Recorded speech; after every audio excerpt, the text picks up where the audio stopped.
ध्यान से सुनिएगा, अंग्रेज इस मुल्क में मुसलमानों से हुकूमत छीनने में, हिंदुओं से हुकूमत छीनने में कामयाब कैसे हो गया दिखाने के लिए जा रहा हूं।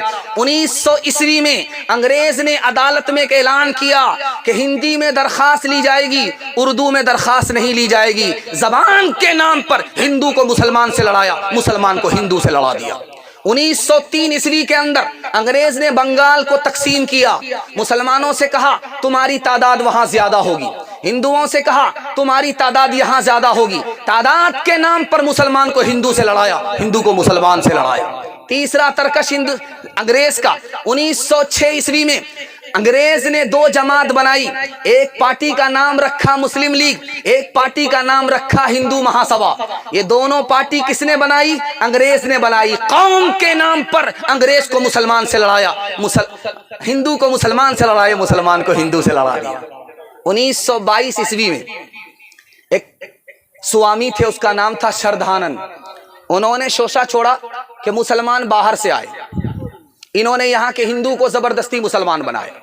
अब उनसे पूछिए कि अगर जबरदस्ती मुसलमान बनाया यहाँ के हिंदुओं को, तो हिंदू की तादाद ज्यादा क्यों है, मुसलमान की तादाद कम है? इसका मतलब है ये सफेद झूठ है। आपको याद होगा, आपका सर फख्र से ऊंचा होगा कि अल्लाह ताला ने जन्नत से धरती पर जब आदम को उतारा तो मक्के मदीने में नहीं उतारा, हिंदुस्तान में उतारा। और आदम जो इस्लाम लेकर के उतरे जन्नत से, हिंदुस्तान में उतरे। और मुसलमान आदम के दौर से इस मुल्क में आबाद है। मुसलमान जहां मरता है वहां दफन होता है, उसका ईमान है जब कयामत कायम होगी तो जहां उसकी कब्र है वो वहीं से उठाया जाएगा।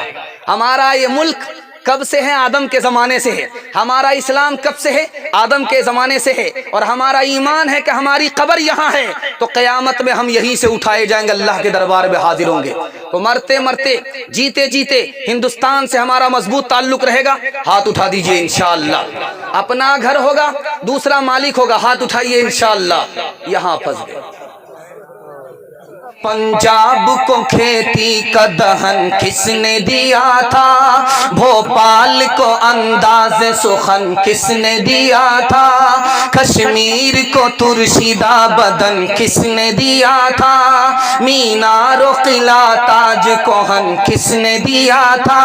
तारीख में हम चांद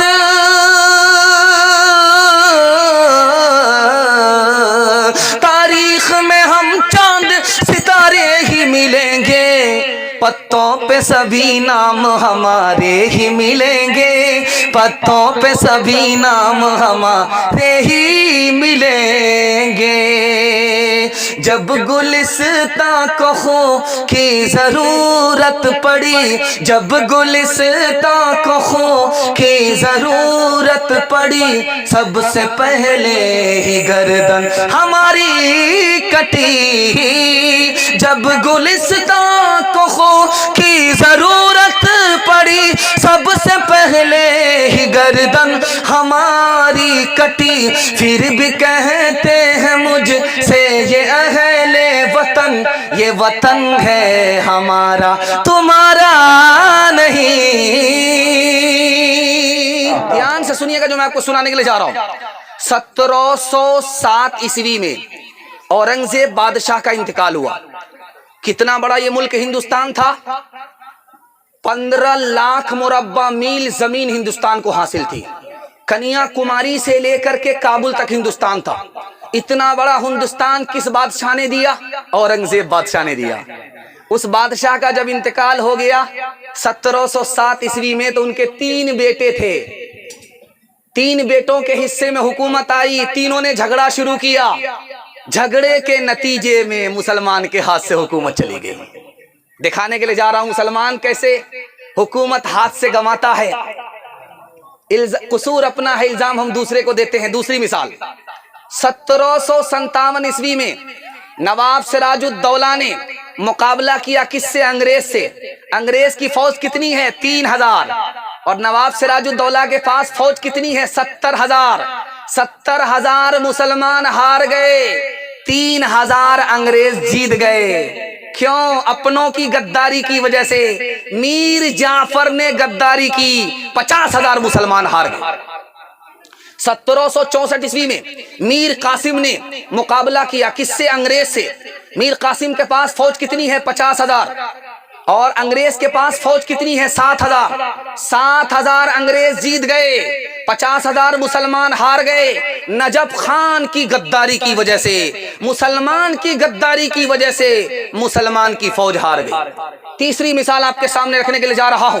टीपू सुल्तान इस हिंदुस्तान के टाइगर थे। दुआ कीजिए अल्लाह उनकी कब्र को नूर से भर दे। 26 जनवरी का मौका है, उनकी कुर्बानी को हमें याद रखना है। टीपू सुल्तान जब जिंदा थे तो मुसलमानों की हुकूमत कितनी बड़ी थी? 1,57,00,000 मुरब्बा मील। टीपू सुल्तान जैसे शहीद हुए, मुसलमानों की हुकूमत छोटी हो गई, 45 लाख मुरब्बा मील पर आ गई। जानते हैं टीपू सुल्तान कैसे शिकस्त खाए? 1799 में अंग्रेज से मुकाबला किया और मीर सादिक की गद्दारी की वजह से टीपू सुल्तान शहीद हो गए, अंग्रेज को शिकस्त नहीं दे पाए।